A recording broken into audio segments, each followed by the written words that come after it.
My name is Joe Laloon, and welcome to the Three Phase Podcast, where myself and my guests discuss high-frequency topics and questions to shed light through expertise and experience so that you can take the information and apply it to your needs. If you haven't experienced burnout from COVID, training, or anything else, you are among the few.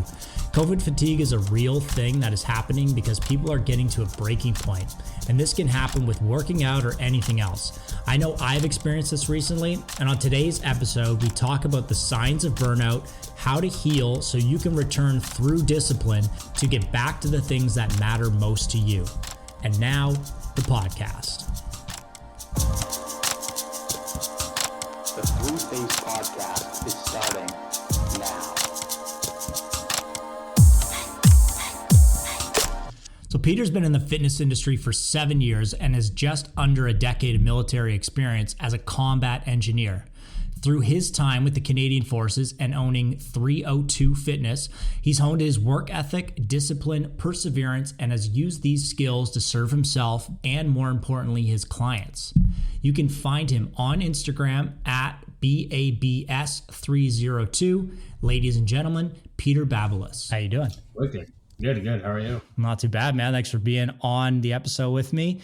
We had a little bit of a chat beforehand, and I feel like there's some really good, valuable information that we're going to touch on today. Yeah, for sure. I'm excited. As I mentioned in the intro, you have nearly a decade in military service and 7 years in the fitness industry, and you've trained consistently for that time. How much of your own discipline has been learned through military and training? I joined when I was 20. And prior to even joining, I was always, I wouldn't say a disciplined person, but I was just always someone who, if most people were going left, I just wanted to go right. It was just kind of something that was, always kind of in me. I think that the military definitely enhanced these things and definitely brought out more, definitely probably gave me more. But the one thing that I will say that you do get, from with the military is, you'll do like military week training or like a month-long training or like a weekend training. And you have like the most perfect plan in the world. It'll be all written down. Everyone knows their tasks. Everyone knows their timings. And I don't think one time in my whole career has it like gone to plan. It's always a complete and like utter disaster. But then like in hindsight, like you look back, you kind of take all like the good points away and it kind of reframes how you think about a problem. It's not so much, it's not going to be, like I don't want to start because it's like not going to be perfect. Like you understand that going into it, like it's going to be all over the place and like it doesn't really matter. Yeah, it's almost like anticipated chaos. Like no matter how good your plan is, the chances that it actually goes to plan are pretty minimal. I feel like for me specifically, that's specifically what the Army has given me. It's just like I don't really care about screwing up or about it like not being like absolutely perfect or like making a fool out of myself. Like I already know that that's going to happen. And I just feel like if you're so crippled by thinking that, I don't really know what's going to happen if I do this or if I don't do that, then you're never going to start. And when you never start, then you'll never start. Yeah. And that's totally applicable to basically everything. Like people will overanalyze to a point where they just don't take any action at all. And so what you're saying is like the military has taught you that no matter what the situation ends up, you just got to keep moving forward and not worry about whether you're doing something totally perfect or not. It's just about taking action, period. For me, I just really feel like this has translated into like owning my own business too, where, and like I'm sure you were in like the same boat here when you start the business and you're training like one client per week, like type thing, or like maybe like 3 per week. And like, man, like, am I doing something wrong here? Like, I feel kind of stupid. And like, I can just go work at like a fast food joint and make like more money like than I'm doing now. And you might fall just back into, over analyzing and doing that and being like, oh man, maybe I should just be doing something totally different. Yeah. I don't think without the military, I would have had that mindset as reinforced maybe. Of like, yeah, there's going to be stringent times where, maybe like a few clients are sick and one doesn't want to train anymore and one moved and one lost their job. And you're like, okay, this is going to be a pretty hard, like 2-3 months. But I just find if you stick with it, it'll always come back and you kind of like reinvent yourself, every like few months. Yeah. And that's perfect. Like no matter how good your planning is, it's just not going to go according to it. So just being, ready to make changes. But can it be developed to that level that you've developed it with that exposure through the military for someone who is, just getting into fitness or is a personal trainer? Same thing.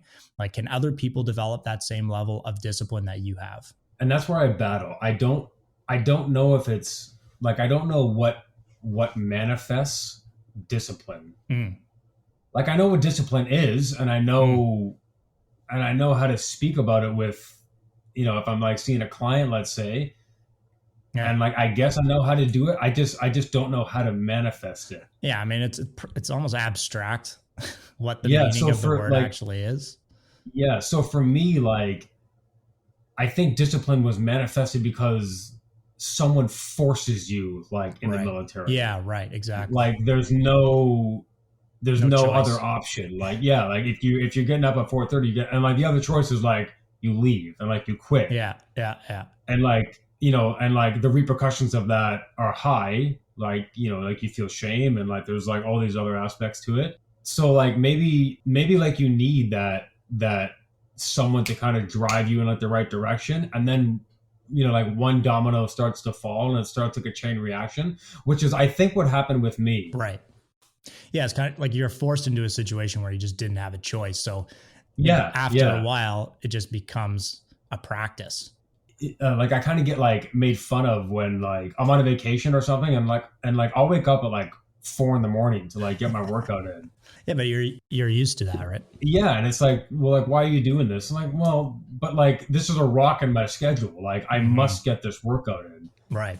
And you just feel better after. Yeah, and I know, like, physiologically, okay, yeah, I could probably take like, like a few days off, or like even like a week or two off, and nothing's gonna really happen to me. Like, I get it, but like, I just have it as a rock in my schedule, and I don't move it. Like, short of something like absolute like major happening, like, I'm not going to move that. It doesn't matter like what's happening. Yeah. And I think that for me is like, that's my like military.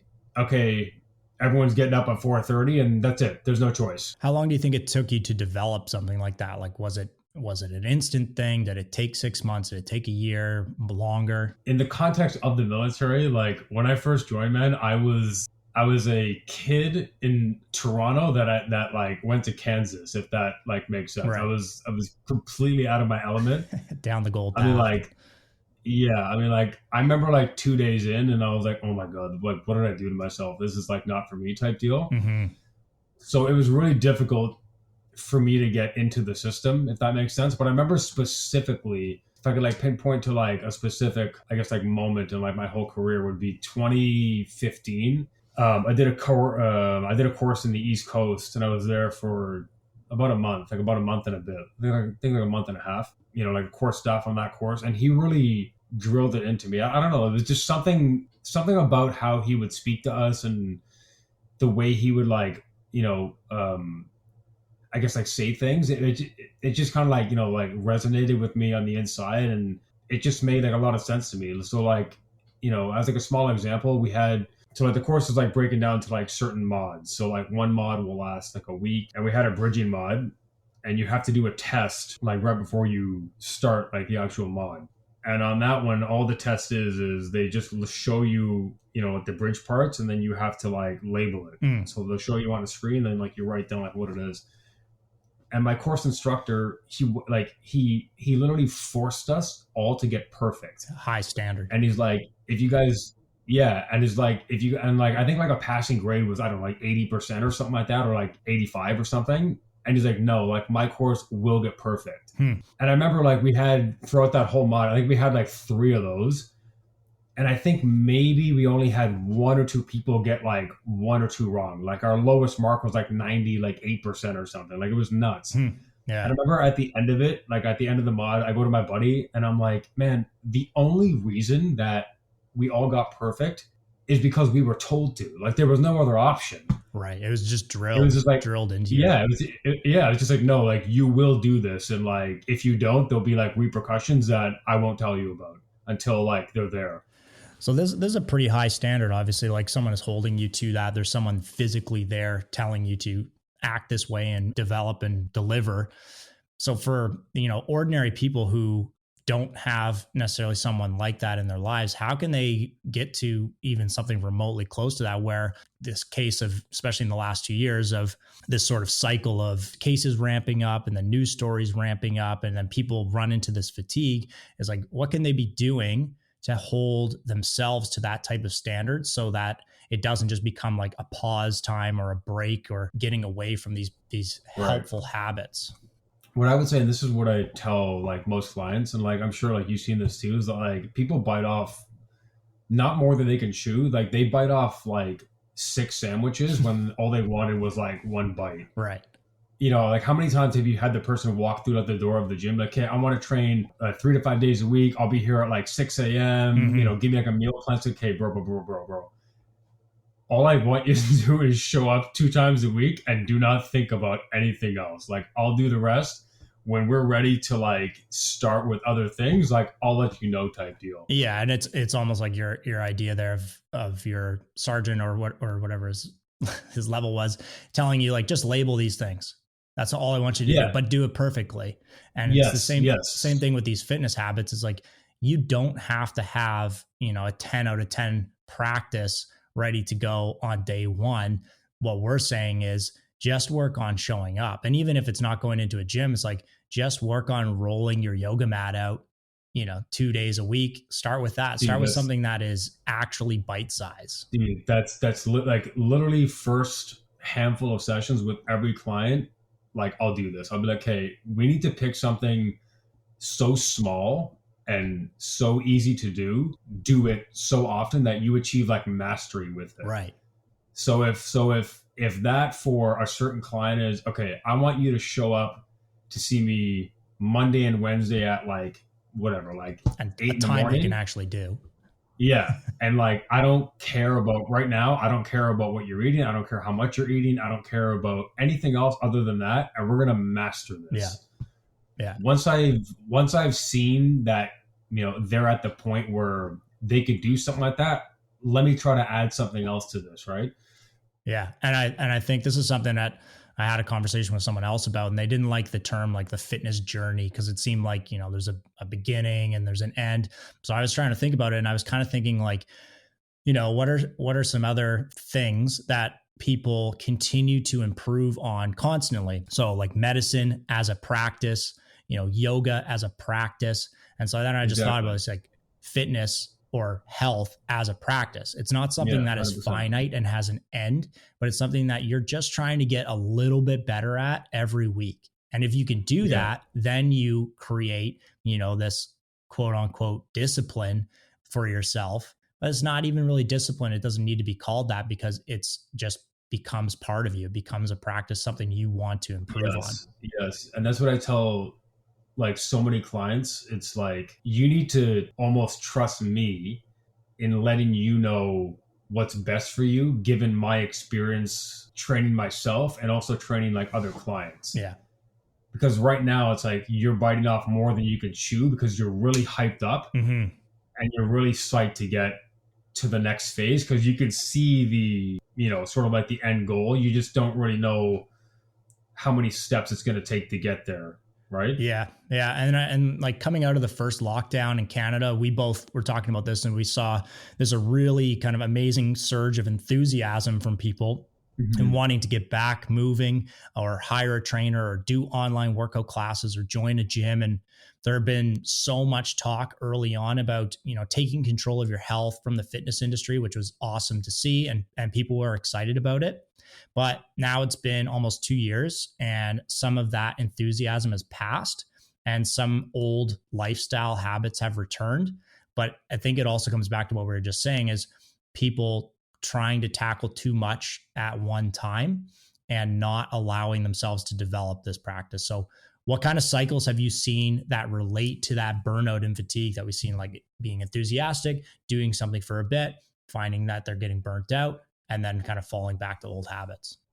Yeah, well, definitely so in Ontario, definitely after lockdown 2, I want to say June of 2021, when gyms were allowed back open. Right. Somewhere in that time frame.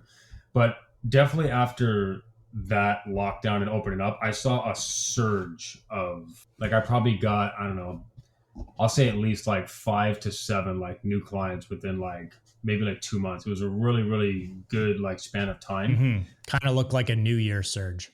Yeah, yeah. And it was, like I remember kind of, like looking back maybe like 3, 4 weeks after, like, yeah, this is kind of like after Christmas, January, February time frame where, like the clients that you have, like, hey, I have a friend who's like really interested now. He was just waiting for like the new year type deal. Right. Like I felt like I had a lot of that. And like I had, like a lot of clients be like, hey, I have a friend, like sort of like lockdown's over, like she gained a bunch of weight or, like he gained a bunch of weight and like he wants a trainer because they don't like know what they're doing.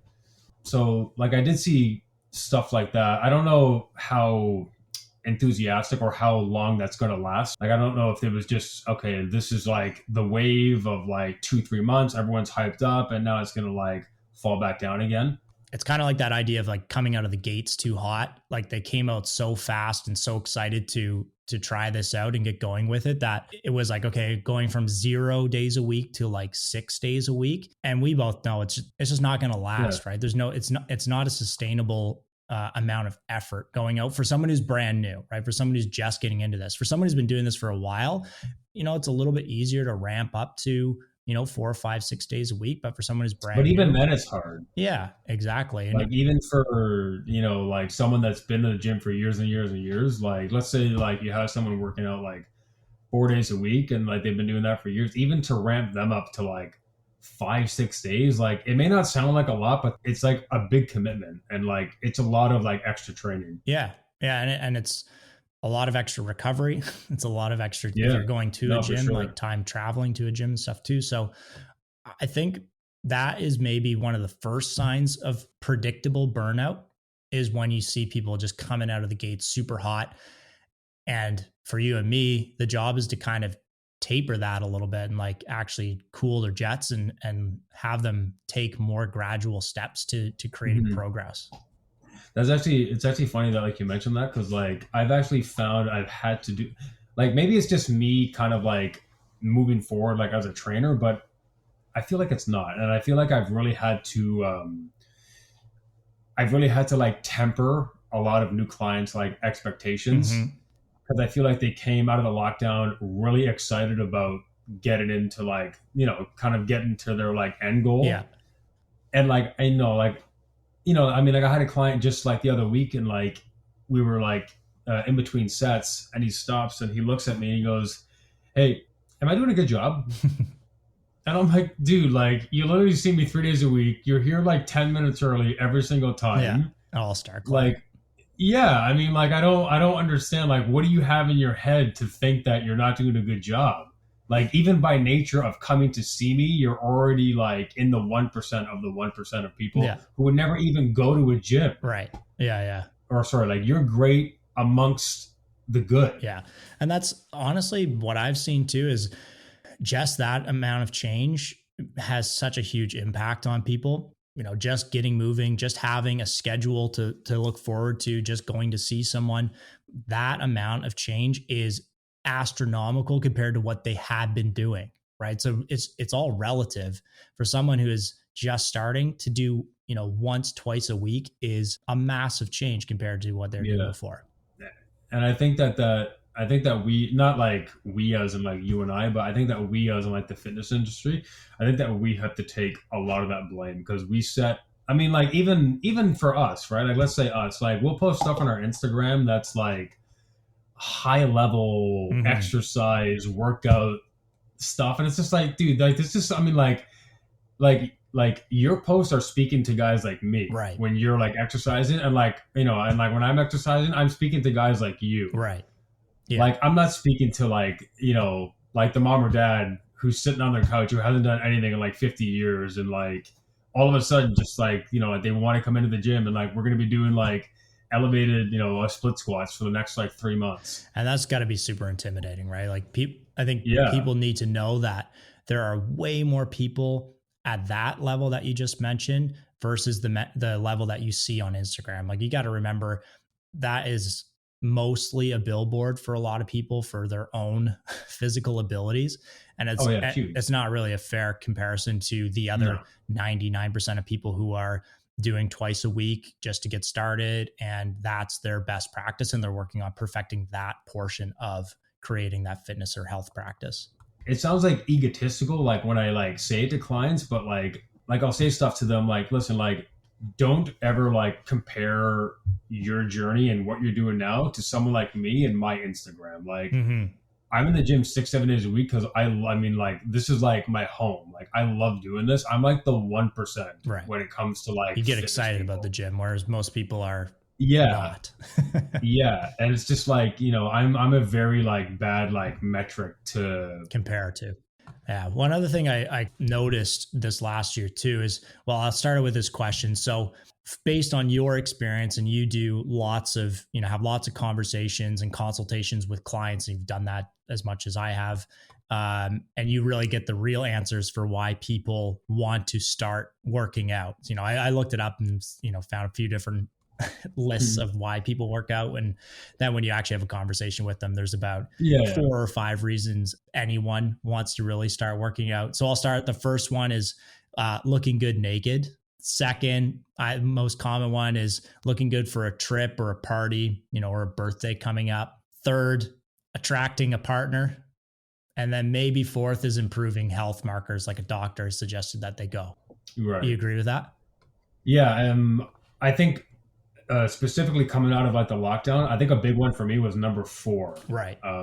Improving health. Like their doctor said to them, okay, listen, like over the past like whatever 3 to 6 months, like you've gained a bit of weight, like you should like hit to, you know what I mean, like head to the gym type deal. You know, like, I've definitely heard all those before. I think that those are very surface level though. Yeah, so that's perfect. So they're all extrinsic motivators, right? Like, yeah. And when things go into lockdown, which they've had happen many times, one major thing that happens is all these extrinsic reasons that people are working out are taken away. So there's no travel, no parties. People are mostly alone most of the time. Right.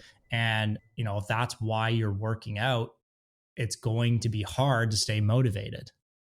So when you look to people who kept going, no matter the external situation, the people I saw and the people, you know, both you and I probably follow, who have been training for a while, because it's not new to them, they're able to keep things moving forward. So they've created this fitness practice and have more intrinsic reasons for working out. Like it makes them feel good. It gives them energy. It gives them an energy outlet. It gives them purpose. They have a personal goal they want to achieve. And in that scenario, it doesn't matter really what's going on out there. How long do you think it took you to get there to that point where it's mostly intrinsic reasons that you're working out? Right. So I actually first started lifting because I wanted to, you know, I mean, like attract girls. I was probably like 18 or 19. Yeah. And what happens is like your biceps get a little bigger and then you impress other men in the gym. You know, I mean, like you don't impress girls because girls don't really give a shit about that kind of stuff. Yeah. No, it's like this catch-22 scenario where you're, you know, I was like a 150 guy for 3 years and could not put on an ounce of weight to save my life. And then when I finally started doing it, it was like, yeah, then it's a bunch of dudes just talking to you about working out. Girls don't talk to you afterward. That's so funny. But how long do you think you got to the point where it was not about that anymore? It was more about your own intrinsic motivations to just keep going, or it became that rock for you where you're up at 4 in the morning just doing it? Honestly, like I feel like in terms of length of time, I would say at least a couple years. This is definitely not months. It's definitely years. I don't know what the trigger was though, like in terms of when or how I tied this to like who I am as a person. Like I am someone that goes to the gym. I am someone that, you know, strength trains. I am someone that, you know, likes to eat well, you know, fill in with the blanks. I don't know specifically, like I can't pinpoint it as to what happened. Mm-hmm. So like from what I've read and based off of kind of what I feel happened is I think that you start a habit, the habit becomes a behavior, then you tie the behavior to your like identity. Yeah. Mm-hmm. And to like who you are like as a person. So I think with me it's just like, hey, the habit is I'm gonna go to the gym because I want to look good for girls. Yeah. It turns into, you know, like the behavior of okay, Monday, Wednesday, like Friday after work, I go to the gym. Right. And then it just, you know, it just gets to a point where like you sort of tie all those like, all those like actions and all, and I guess like the mindset too, and I mean like the culture of it to like who you are like as a person, and like you'll even find yourself like you'll dress a certain way, Mm-hmm. and like when you walk into the gym, like you'll do things in like a certain manner, and I mean like your mannerisms is that of someone who lifts, and or that of someone like who frequents a gym. Right. Yeah. It's There's just comfortable like in that environment. yeah, there's just like little things that maybe like most people like don't like really notice, but even like how people put chalk on, like the faces that you make, the grunts that you make, like these are all things that like okay, like there's like a culture here Yeah.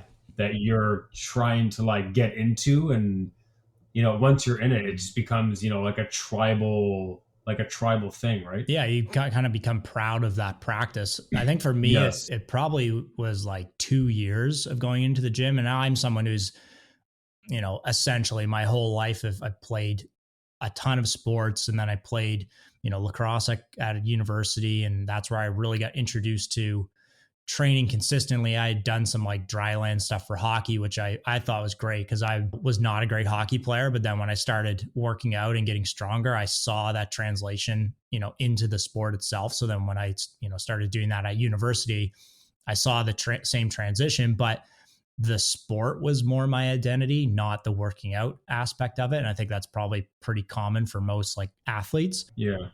The gym, I don't really think became part of my own identity until I had been like doing it for 2 years. And I'd kind of been on and off after university. Like I was burnt out from playing a sport and training constantly. And, I was just tired of it. So, I took about probably a year and a half of sporadically working out in like a condo gym and not really sticking to a program or anything like that. And then when I started really getting into it and like following a program and, working with a coach, then it became all right. I was like really more bought into it. I was excited to go into the gym because I was seeing progress, and I still think it took 2 years. Now obviously it's like, yeah, that's my part of my identity. I wear sweatpants, 6 out of 7 days of the week, and I'm very comfortable in the gym. But it took me a while to get there, and I would still, first year and a half, look around the gym like not super comfortable in the environment, not really knowing what I was doing, even though I had been exposed to it for a long time. And I think for a lot of other people, there's no anchor of patience to the process. And people want these, quick results and, the magic pill results or however you want to describe them because it's, thrown in their face in Instagram and everywhere else. To me, I think the biggest thing with clients when I have the opportunity to work with people is, and we sort of mentioned this earlier, is like take smaller steps, but really develop this stuff through patience, knowing that it's not going to happen in a month. It's not going to happen in 6 months. It needs to be practiced over a long period of time. And I think unfortunately with COVID specifically, it's been a little bit of an exit strategy for people, or it's been a reason to take a break when things are getting challenging. In your opinion, like what are some of the options to keep moving forward for people like, who've been working hard for 4 months, let's say, and they're starting to see some results, but then lockdowns happen and then they just take a full stop? Yeah. So like I would say, and again, this is on us being like the fitness industry. I think it's like we frame exercise as like, oh, if you don't go to a gym and like do the hamstring curl machine and do like the leg extension and then, like the seated like this or whatever, you're not actually like working out. Like you didn't actually do anything. Yeah. And like, if you went on a walk for 30 minutes, like that's great, but like that's not a workout. You didn't put weight over your head. Yeah. Yeah. And like, I just feel like, maybe at this point it's a little bit easier or someone already has it to buy in, like a set of dumbbells or something. So like that's an option. Like I get it. But like if that's not for you or you don't have the space for it, like even going for a walk or sprints or stairs in your condo, like there's so many things, or like a sled, like there's so many things that one can do that just to kind of, for I guess like a transition period, just to keep them, kind of going through like what they're going through. But just like, I just think that like, I think like ultimately like the mindset there would be like, don't feel because you can't go to a gym that, well, there's no point now, right? Like, I'm not going to be able to like exercise properly. It's just like, no, you can. It's just going to be a little different. Yeah. I would like it if there were, like there was a gym there, but there are things that are out of our hands and we have to do the best with what we have, right? Like there's been times where I'll go like on vacation or whatnot, and I got to use like a crappy hotel gym, and like the max weights are like 75 pounds, and it's like not enough, right? Yeah. But like you do what you got to do. Is like stay consistent. Yeah, and even just doing anything is going to be better, obviously, than doing nothing. I think too, for a lot of this information that's out there, it's almost overwhelming to a point where, like you're saying, a workout looks like it has to be done with a barbell or with dumbbells. And in my experience, especially in the last year of working, virtually or remotely with clients who are at home who did not have anything close to a home gym, just getting a set of bands and maybe find some weights on Marketplace or Kijiji or whatever you use. Yeah. I've had so much success with people just using those only because of consistency, right? Not necessarily because of like what we have as equipment, but because I was able to help keep people consistent with their training.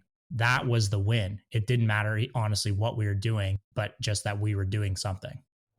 Yeah, that was like the first lockdown, like March 2020 lockdown. I didn't have like any gym equipment. Yeah. Well, I had a 32 kilo bell. I had two 12-pound dumbbells, and then just bands. I had probably like 4 or 5 bands. Yeah. And that was literally like 4 or 5 months of like only doing that in my driveway. And I had like, like a log and like a big stone and like whatnot. All right, I remember you doing that too in the driveway. Yeah, right. Like I didn't really have much. And like my neighbors would look at me like I was like insane. But like for me, every time I was out there, it was like I was kind of going through what you just said. It was like, hey, every time I do this and like I'm out here for like an hour and like I'm sweating, like I'm like winning. Yeah. Win the day.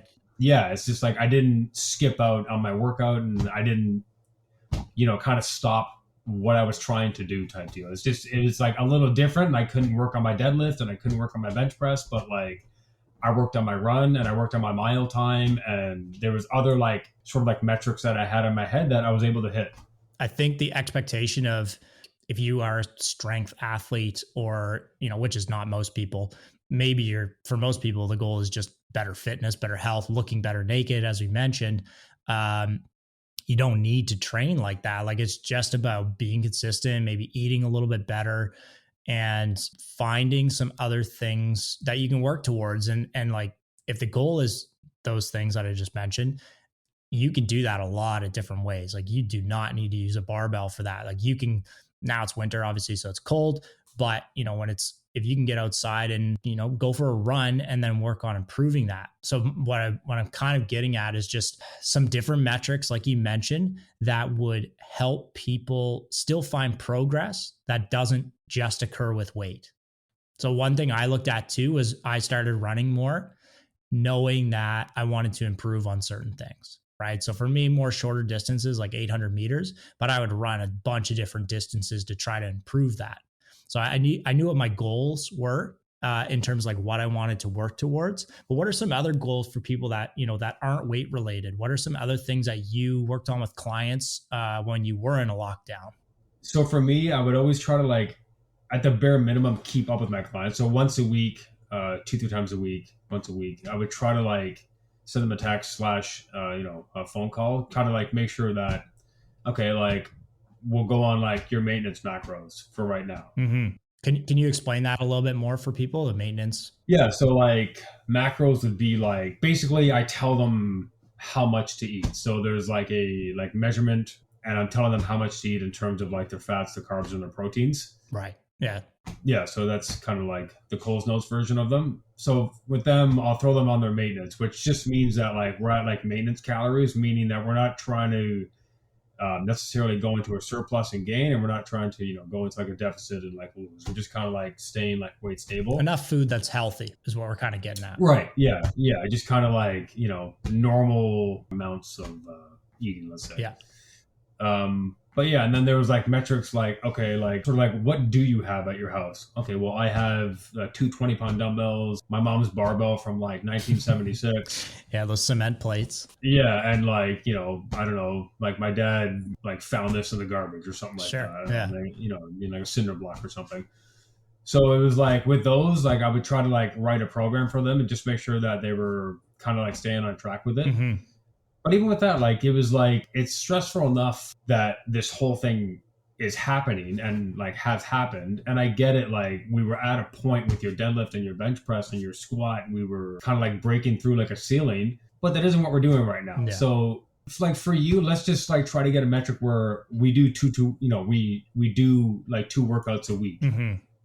And we stay like weight stable without actually physically seeing me. Like, let's see if we can do that. And like, I didn't have one client that like, quote unquote, went off the rails and like threw their hands up and was like, hey, like, F this, like, I'm not doing it like anymore. Yeah. One thing I looked at with a lot of clients too is like, since like pretty much everyone's in that situation, it was like some rusty dumbbells that were like under the house. And, you know, maybe if you're lucky, you had a bench and, you know, lots of chin up bars. Everyone kind of got a chin up bar you could throw over a door and tried to work with that. What I looked at with a lot of clients was just like, how can we make a little bit of progress each week? So, you know, whether it's just like adding a rep each week for, Sure, yeah. you know, 6 weeks or whatever, however long the time period is.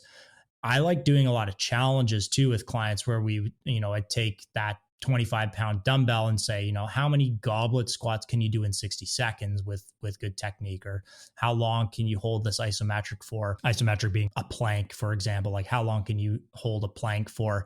So ways that were like fun in fitness terms, fun, but were challenging for people. And then Fun for us. yeah, exactly. And allowed them to still see progress week to week. Cause I think that's probably the biggest thing that just dampens anyone's quote unquote discipline to keep going is a lack of progress. Yeah. When you have access to like 2.5, 5, 7.5, 10-pound dumbbells and all these like little increments going up, and you could basically increase weight each week, which more or less you should be able to do. And then you are at home with only a 25-pound dumbbell.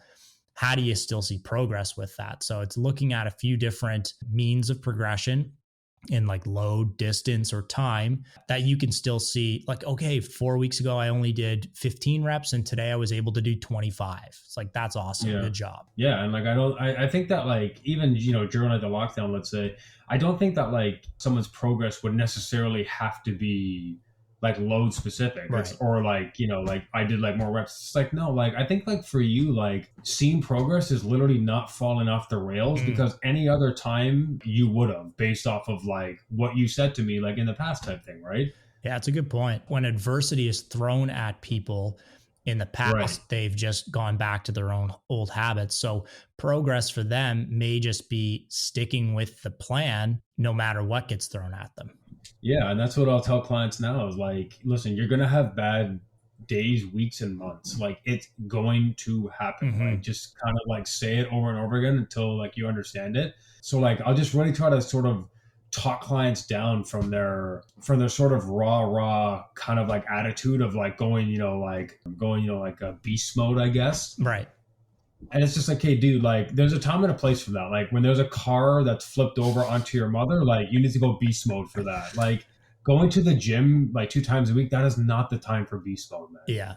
Like that's, I mean, like you want to be really mellow, really, I mean, I got peace because like you're trying to master a new skill and you're trying to tie things to like who you are, like as a person. Like you're not going to the gym and like if it takes everything out of you to even show up, then that's too hard for you right now. Like we have to work on like other metrics. So maybe instead of 2 times a week, it's only 1 time per week for like the time being. Let's like work up from there. Yeah. The more we've gone through this cycle of open, close, blah, blah, blah, we can start to predict a little bit of where the burnout is going to occur and where people like some of our clients may fall off. And we are obviously trying to be as helpful as possible to our people and making sure that when those things come up, it's like, we're anticipating that and we're working with them to come up with a strategy to work beyond that. But I think anyone who's listening is like, you should start to take stock in when that's happening for yourself. And even, if you can, for people around you and recognizing like, Susie's pretty grumpy today. And last time that happened, she didn't go to the gym for 2 weeks, or she started eating really poorly. And same thing for yourselves. It's like, take stock those signs and recognize them and then strategize around that. Yeah, no, I mean, like for sure. And like going back to like what you said, I think you said the term like win the day.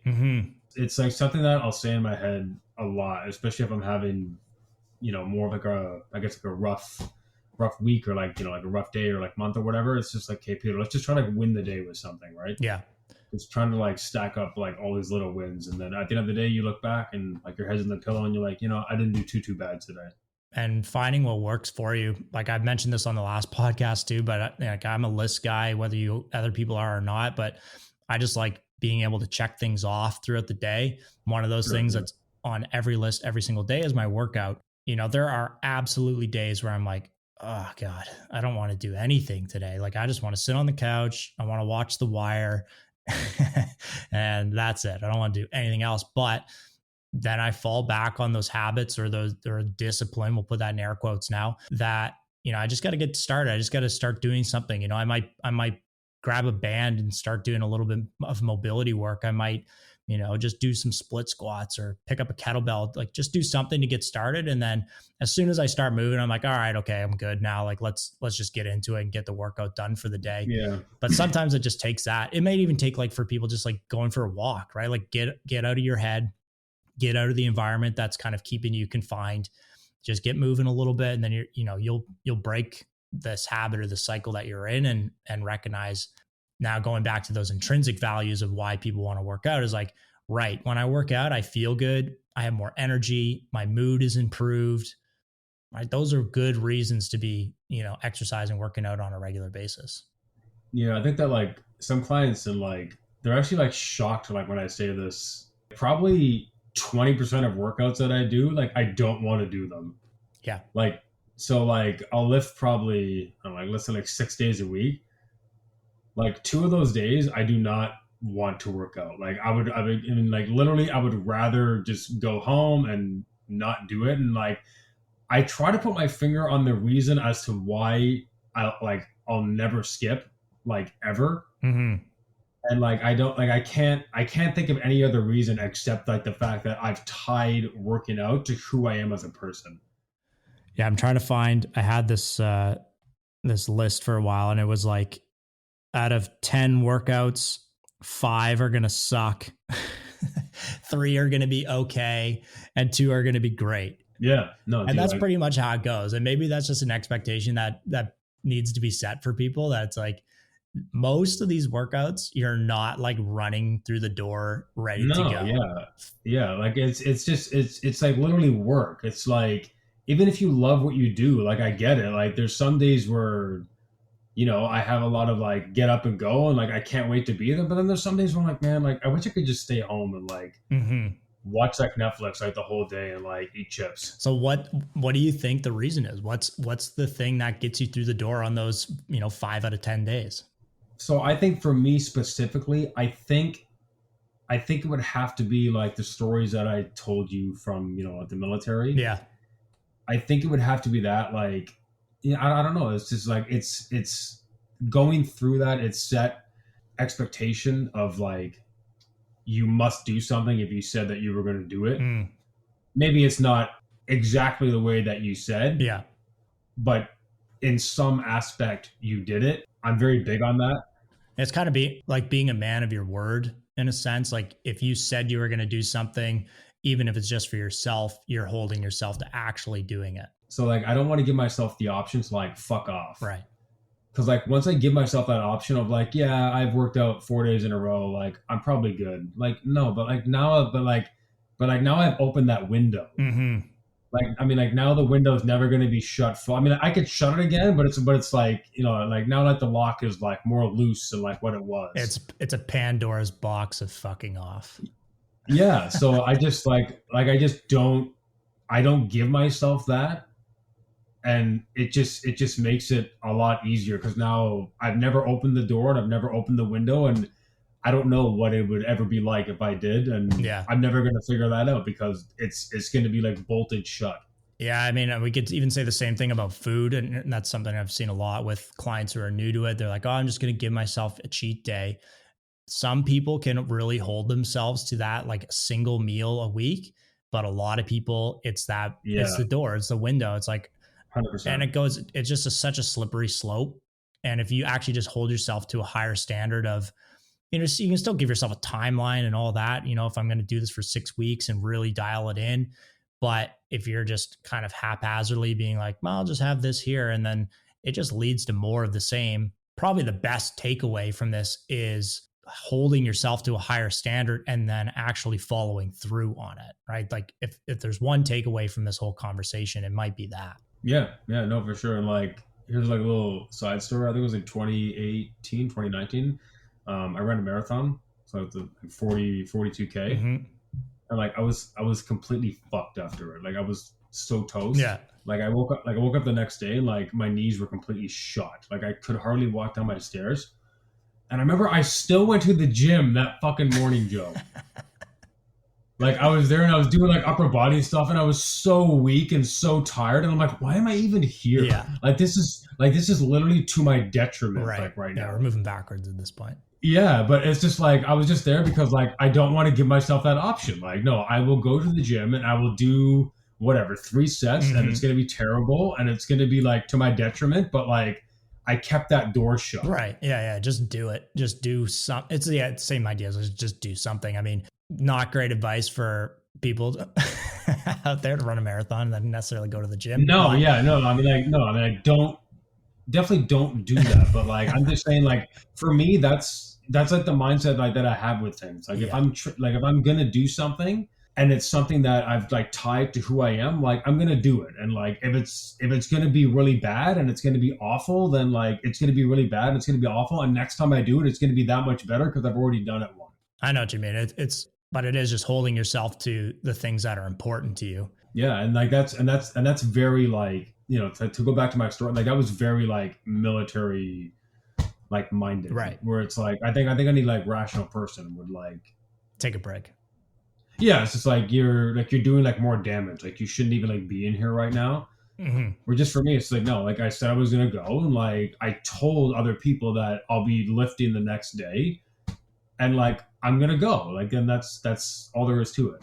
I mean, I like the sentiment of that is just, yeah, if you say you're going to do something, just stick to it and actually follow through with it. And I know that could be tough. Like I don't want to say just, you know, anyone should be able to do this. It's still a skill you need to practice, but no, for sure. If you set yourself a goal and it's important to you on those days that are tough, just remind yourself of that, right? Like go back to hopefully you write it down, go back to your list, look at it, review it. Why are the reasons that you're doing some of this stuff? And hopefully as you practice this more often, you move beyond those extrinsic reasons to do fitness and you find some intrinsic reasons that you want to do it. And that's, to me, where the discipline is going to come from, right? It's not even necessarily that it's drilled into you. It's just that it matters to you and that you can hold yourself to actually doing that because it's going to benefit you in the long run. Yeah. And that's like the tie-in, because there's other aspects of my life where I would never be like that, like hardened to do something. Like I would give myself, you know, take, I guess, you know, I mean like a fuck off day. Yeah.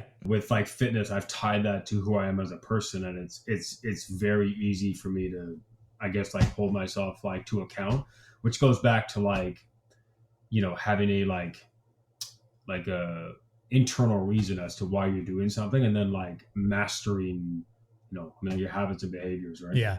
And for most people, it's not tied to them.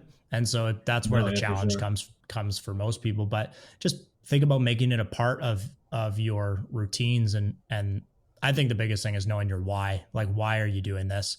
And if you understand that and it really matters to you, and it's not just like, you know, I want to lose 5 to 10 pounds to look better naked. And it's that I want to improve my fitness practice so that I am healthier and can do more of the things I like doing. Those are going to be better reasons to get up and actually do it. Yeah. And like, I'm sure you've had this with like certain clients where it's like, maybe it's like they're like 1 or 2 weeks in, and then you kind of get to like, I guess, the nitty gritty of like why they're there. And it's like, so like, why are you doing this? And then like they'll tell you, you know, the superficial answer. It's like, no. Yeah. Right now, it's like right now, like you're lying to me. Why don't like you tell me the real reason as to like why you're doing this? And like I've literally had some clients like almost in tears, and it's just like, okay, like now we're getting something. Yeah, and that, I mean, from a training perspective, that's where you want to get with someone, but it takes time and you got to build trust with that. But for people who are potentially doing this on their own, you still need to find or create time to have that conversation with yourself. Is like, I think everyone knows that they should be doing some type of, you know, working out on a regular basis. There's You can literally Google search top 10 reasons to work Yeah. out and find a lot of lists that run that down. But finding out your personal reason of why you're going to be doing this and why you're going to make it part of your identity, or why you're going to just make it part of your habits, is what's going to matter, right? And it's always a New Year thing, which is fine. But people say like, I got to lose 5 to 10 pounds. It's like, why? Why do you have to lose 5? Who told you that? Is that actually going to be a reason why you come back week after week and do this? Nah, probably not. And that's why you see so many people fall off in the new year. And it's understandable. Like, that's not your goal. That's a goal some magazine told you. But if you can actually take the time and sit down and kind of meditate on it, it's like, all right, fitness is important. I understand that. Why is it important to me? And then why am I going to be doing this in like 6 months or a year? Because that's what matters. That's what we're talking about, is like becoming a practice. Is, for me, it was 2 years. For Pete, you said it was, about the same, 1.5 to 2 years to get to a point where it was like, this is just something I do. Years. Yeah, something that I just do now. I think that's super important. It's probably not something everyone does. That's right. And the people who do goal set like that, based on things that really matter to them, are the people who you still see practicing their fitness and health, no matter the scenario, right? No matter if they're in lockdown or things are wide open. Those are the people who practice their fitness, because those are the things that really truly matter to them, because they've taken the time to talk about it and find out what matters to them. Exactly. All right, man. I think we got some good information for people. I think and hope that it's all learned valuable tools to stay on track, even when we start to feel burnout approaching, or if circumstances change. So head to Instagram, give Peter a follow at BABS302. The website and everything you need is in the bio. Look forward to having you back on the podcast sometime soon. That's it for today. Thank you guys very much. Thank you all so much for listening. If you enjoyed the podcast, please like, share, follow, and leave a review. The downloads really help. You can find daily workout highlights, current clients crushing it, and other great advice on Instagram at 3Phase Fitness. If you want to become a client, head to 3phasefitness.ca. On our next episode, I talk to my friend Steve Lane. This is not one to miss. We talk in depth about regaining one's manhood. It's an important subject and an important conversation to have about helping people turn things around and take control of your own trajectory. We talk about how fitness, nutrition, and spiritual connection all play massive roles in the balance of oneself. Make sure to check this out when it comes out in the next couple of weeks. Today's podcast has been brought to you by 3phasefitness.ca. For the best personal training options and templates to get your goals accomplished, head to 3phasefitness.ca and start the conversation to crush this year.